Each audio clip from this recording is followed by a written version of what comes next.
everyone, Chris here, and welcome to my channel, and welcome to this week's reading vlog. So these vlogs for September are going to be interesting. So the vlog for week 3 of September is going to be my final book support group vlog. That is going to be what I'm focused on that week, and that is going to be interesting because my plan is to do a separate vlog for the Readathon Rebellion and a separate vlog for Series September. I intentionally made sure that each of those TBRs had no crossover between them. So it is going to make the rest of my vlogs very interesting. These vlogs may be up and down depending on what it is I read, because if I read a bunch of books for, say, Series September or the Readathon Rebellion, well, I won't be talking about them in here. However, I have already started on some reading, so I should probably let y'all know. And before I even get into that, I should mention, I forgot to put this in the last vlog. And I know I just got done filming it. I could easily stick it in now, but I'm just going to stick it in here because it doesn't really matter. I read a little bit more of the Lost Kingdom. This follows Joey, and I now do remember what this is about. I went and watched my vlog so I could remind myself. And this follows Joey, and he is not great at tests. And in the first book, he ends up taking some tests, really excelling at them, going in for a 4th test, and then finding out that he had been selected and is magically transported to this magician. I believe his name was Ronaldo. And he finds out that while there are magicians who do magic, magic is actually real and magicians can be involved. And it kind of turns his entire world on its head as he realizes there's a lot more to this world than he thought. It ends on a huge cliffhanger. And then we go into this book where we're with Joey, who is trying to deal with the fallout from book 1. I'm enjoying it. I think I would have enjoyed it more had I not spent the first bit going, what happened in the first book? So there is that, and I've definitely gotten better about continuing my series as I read them. So like, if I had read book 1 this year, I would have read book 2 the following month, and then book 3 the month following that. So my plan is to read this in August, and then I think I do have plans to read book 3. It is on a different TBR. I don't remember which one, but I believe I have plans to read book 3. Could be Final Book Support Group. So spoiler for my Final Book Support Group TBR, if this comes out before that. I don't think it will, because I'm hoping to get that out this week. So therefore it can't possibly come out after this. So not really a spoiler, but I think that's where it is. So I will hopefully finish this series this month. And yeah, need to get back to this though, so I can read that one. Then I'm playing a bit of Libby Chicken, and I picked up A River of Golden Bones.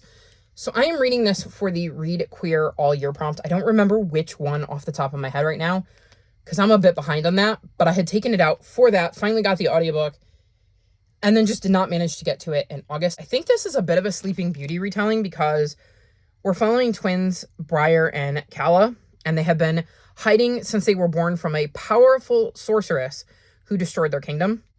They're also hiding from humans who don't know they're wolves. And apparently each twin has their own purpose in life. Briar's is to marry the prince of an ally pack and save the Golden Court. And Calla's is to remain a secret and kind of like a backup plan. The only person that knows who she truly is her sister's betrothed, Prince Grey.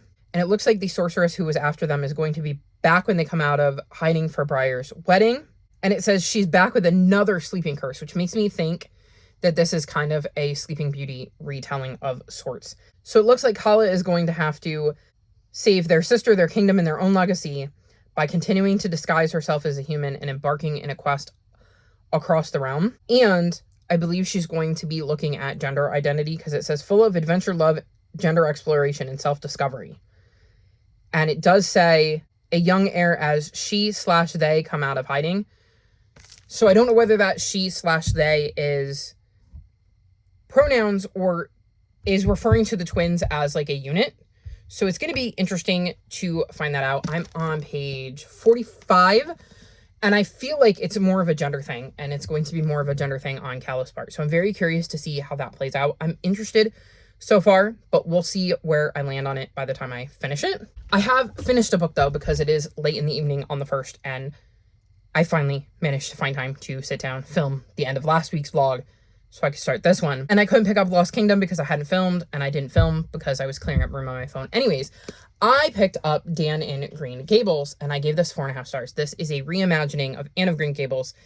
And in this one, Dan and his mother traveled to Tennessee His father died when he was young, and this is his paternal grandparents that they're visiting. His mom has kind of been a bit of a nomad.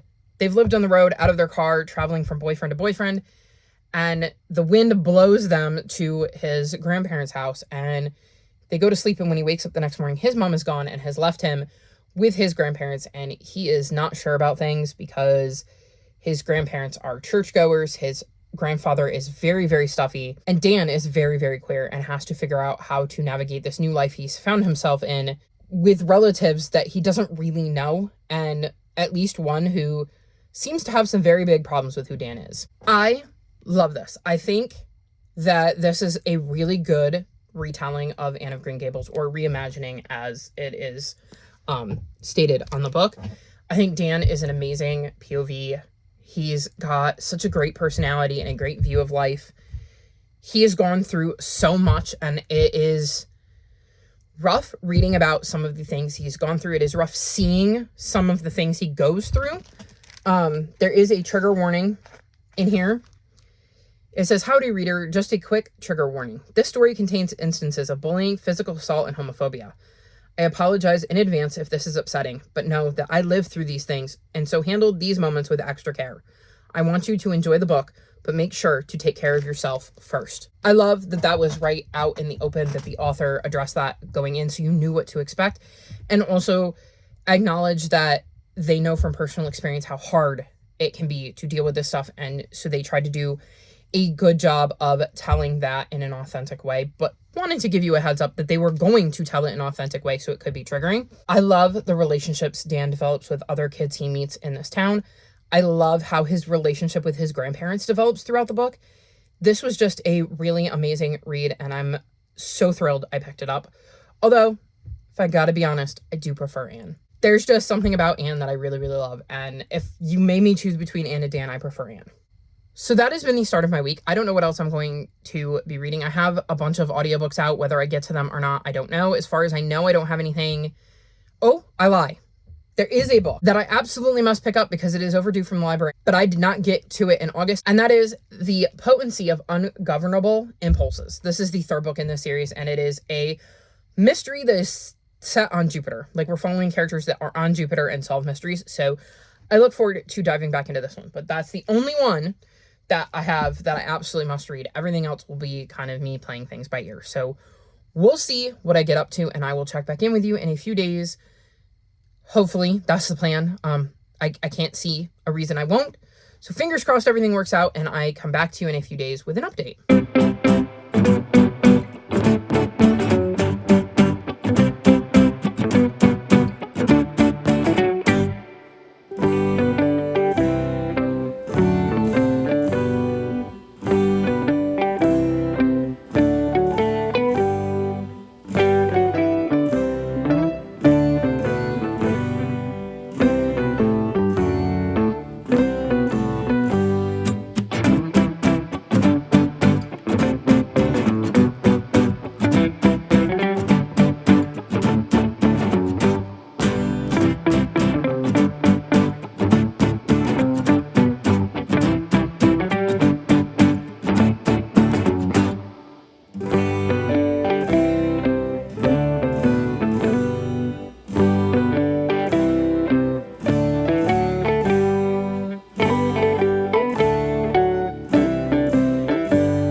Monday, which means it's time to wrap this vlog up. So I had planned to check in this week, but once again, my phone was full. I'm working on it, I promise. Hopefully I will be able to fix that problem this week. fingers crossed. But in the meantime, let me run you through what I read last week. So first up, I read The Fire Within, and I gave this 4 stars. This is the first book in this series, and it follows David, who ends up moving in and renting a room from Elizabeth Pennycattle and her daughter Lucy. There are a ton of dragon statuettes around this house, and David soon begins to wonder if there's more to them than meets the eye. This was a reread for me. I read this a long time ago, and I never finished the series, and I think this is really cute. I can see why younger me enjoyed it as much as they did. I was trying to figure out, given how much I enjoyed this and how cute it was, why I never finished the series, and based on reading some descriptions, because it's not like I was going to spoil myself for too much because I've read most of the series, I realized that it gets a lot more serious in the later books and moves away from these cute, fun books with a little bit of mystery. And so I think I may just DNF the series. I think that's why I never continued on. So while I really enjoyed this, I don't think it necessarily needs a second book. Like, I feel completely satisfied with the way this story ended and where we ended up. So I'm torn between continuing when I get the distinct feeling that there will come a point in the series where I stop enjoying it, or whether I give it a few more books and continue to read to see where exactly it starts to fall off. And again, I'm a different reader now, so maybe I would enjoy it. So let me know what you think I should do in the comments section below. Then I read Beyond the Gender Binary, and this is a pocket change collective book. And this is the author's story about their experience with gender and just gender in general. I really liked how this book kind of came together. I loved seeing the author's story, but also seeing how it relates to gender in general and how they managed to make it more than just about their journey with their discovery of their own gender. And I liked all of the information that the author managed to pack into such a tiny book. This is one I'm going to get my mom to read because it's such a fast read, and I'm hoping it will help her understand a little bit more about gender in general and like what I'm going through, because I think she is still having a hard time wrapping her head around the idea of people existing outside of the gender binary. So maybe this will be a good first step. I gave this 4.5 stars. I had a really good time with it, and I think it does, like I said, a really good job of opening up that door and opening up the discussion while also giving you a look into the author's life and how they figured things out about their own gender. So absolutely would recommend this one. Then I read A Body in 3B, and I gave this 3.75 stars. This follows Meg, who has taken over her aunt's apartment in the Morrissey. This is a building of apartments that are kind of like a legacy. You kind of leave them to your family members, like you buy them, you don't rent them. And she had been working as an artist and kind of failed at that, so came home because she grew up with her aunt, and her aunt was getting ready to move, so she just took over the apartment. Soon after she returns, though, the recluse in 3B that nobody has ever really seen ends up being found dead. An interesting wrinkle to this is that Meg's best friend just happens to be a woman named Ripley, who is a ghost. Meg has the ability to see ghosts, so she kind of gets drawn into this mystery of trying to figure out what happened to the resident in 3B with the help of Ripley, her ghost best friend. I quite enjoyed this mystery. I loved seeing Meg put the puzzle pieces together.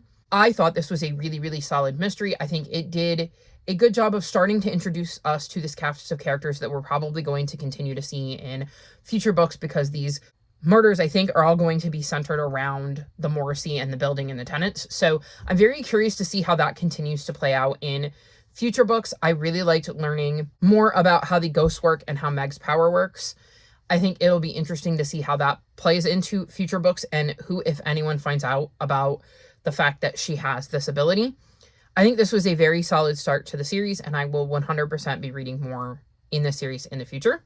Then I read A River of Golden Bones, and I gave this 2.75 stars. So one of the things that made me want to pick this up is the tagline. It says, "If you were Sleeping Beauty's twin, lusting over your sister's big bad wolf fiance, forced on a journey in Howl's Moving Castle in order to kill the Wicked Witch, would you be brave enough to figure out what kind of hero you are?" And I thought that just sounded absolutely fascinating. And the premise is still fascinating. So this book follows Kella and their twin sister, Briar. An evil sorceress destroyed their kingdom, and they have been in hiding since their birth. Nobody knows about Kella's existence outside of Briar except for Prince Grey, and Briar is kind of betrothed to Prince Grey. Calla and Briar have protection that expires on the day of Briar's wedding, and when that day comes, the sorceress pops back up and curses Briar with a sleeping curse. So Calla has no choice but to kind of step out of the shadows and find a way to save their sister. And during this quest to find a way to save their sister, they start to figure out a lot more about themselves, given that they are now out in the world and experiencing things they hadn't experienced before. I should also mention that Calla and Grey and Briar are wolves, so that factors into this as well. I really enjoyed the first chunk of this book. I was really, really into it. And then things went downhill. There were decisions that were made that I didn't like. It got really, really spicy, and that was when I realized this wasn't YA. This was adult. And the entire first chunk of the book that I was reading read like a YA to me, so I was very confused when I got to that point because I was not expecting there to be so many spicy scenes. And it was overdone, in my opinion. There were just so many spicy scenes, and I did not enjoy it, and that just tanked my rating. I really didn't like a lot of the way the book wrapped up and kind of how it came together, but I'd also massively lost interest by that point because of all of the spicy scenes. So the first chunk of this book was really good. The second chunk, not so much, and I will not be continuing the series. It's a shame, though, because this cover is absolutely gorgeous, and I wanted to love it because the cover is so pretty. But alas, this was just not a book for me, and if I had known it was going to be that spicy, I probably never would have picked it up. Then a book I did love is The Wild Robot on the Island, and I gave this 5 stars. This is a picture book adaptation of The Wild Robot, and I think it does a really, really good job of translating Roz's story into a picture book and finding a way to convey some of the same emotions. If you don't know, Roz is a robot, and she washes up on this island and has to figure out how to survive there as she's all alone, and she learns how to speak animal and ends up becoming a surrogate mom for a gosling, and it's a really cute, sweet story. The art is amazing. I love the way this book is illustrated, and I just had a really, really good time with this and absolutely adore the series and thought it was a really well done adaptation. And then the last book I finished is B. Mullins Takes a Shot, and I gave this 4.25 stars. This book follows B, who ends up joining the girls' hockey team at her school after her PE class is canceled. They are all being forced to do an after-school sports activity, and hockey is the one she ends up choosing. She'd be totally fine, just kind of warming the bench, except she promised her friend Celia she'd play, and she ends up really liking her teammates, including co-captain Gabby. However, because of low funding, it puts the season in jeopardy and their ability to continue to play girls hockey at their school in jeopardy. So B, along with her teammates, has to figure out how to raise money to keep the Glenwood Geese in business and continue to play hockey, especially as she started to enjoy it more throughout the season. I had a lot of fun with this book. I really loved seeing B come into her own and learn more about hockey and find out that there were things she likes about it. I really loved how being on this team opened her up to new experiences and new relationships. I also really liked the way her relationship with Celia and Gabby progressed throughout the book. I felt like that was a very genuine look at things. I had a really, really good time with this. I think it is a really good look at female sports and some of the issues that exist there, along with changing friendships and first crushes. So I thought this did a really good job of covering a lot of different things, and I had fun following B on her journey. So those are the only books I finished that I can talk about in this vlog, because remember, I do have a couple of readathon vlogs going in the background. I did make progress in a couple of others. I started X Marks the Spot. I read the introduction, so I didn't get very far, but I have started this. Don't have any opinions on it yet. And then the other book I started is Here We Go Again, and I got to page 88. So this follows Logan and Rosemary, who were friends until they were like 14, and then something happened, we don't know what yet, that caused them to not be friends, and they kind of became rivals. And now as adults, they're both working as teachers at a school. They don't really interact any more than they have to, and are both looking forward to their summer vacation for different reasons, until their beloved former English teacher informs them he is dying and his last wish is to go on a road trip with the two of them. He wants to have one last trip across the United States, and he wants them to bring him. And so he has kind of forced them back together, and they're embarking on this road trip. and I'm enjoying it so far, though it is definitely not easy because we know the English teacher is dying, so there are definitely themes of grief in here. There is an author's note at the beginning, and I love that more books are doing this. It says, "Dear readers, this book contains references to an off-page death of a parent due to overdose, and it includes the on-page death of a parental figure. Please be gentle with yourselves and take care." So going into this, I knew it wasn't going to be an easy read and that grief was probably going to be a big part of it. So far, I'm enjoying it. I'm enjoying seeing how Logan and Rosemary tend to rub each other wrong and trying to puzzle out how they went from being best friends to where they are now and learning bits and pieces. I also really love seeing how much they both genuinely love their former English teacher and how important he is to them and how willing they are to set aside their differences so they can give him his last request and kind of grant this. I think this is going to be a very hard read, but I think it is going to be a good one nonetheless. So very much looking forward to where we end up here and where Rosemary and Logan's relationship goes while they deal with the grief they're feeling from losing their teacher while fulfilling his final wish. Oh, and I almost forgot before I wrap this up that I DNF'd a book. I started The Potency of Ungovernable Impulses, which is the third book in the Massa and Pleddy Investigate series. I got to page 62 and had to DNF this. I don't know if it's just a wrong book, wrong time sort of thing, or if this series just isn't for me. Like, I've read the first two books and they were fine, but this one I don't have the audiobook for, and I think that is definitely not helping. I am struggling with this. I just am really, really struggling to get into this one, and Pleddy is getting on my nerves with just what is going on in this one and how she's reacting to that. So I think while this may be a soft DNF, and maybe I'll come back to it at some point, it is definitely a DNF for now. So this could be a soft DNF. I may come back to it in the future, but right for now, I think it is a book I absolutely need to DNF because I think if I force myself to read it, it could put me in a slump. So that was my week. Not a bad week, but I did read a couple of other books for some other readathons, so at some point you will get to hear about them. So it was definitely a better week than it looks on paper. Sorry again for not checking in. I'm really hoping that I can get that taken care of this week, but we will see. However, that's going to be all for this vlog. All of my social media is linked in the description below if you'd like to come chat with me. If you've made it this far in the video, leave me hockey emojis. Like this video and subscribe to my channel, and I'll talk to you next time. Bye!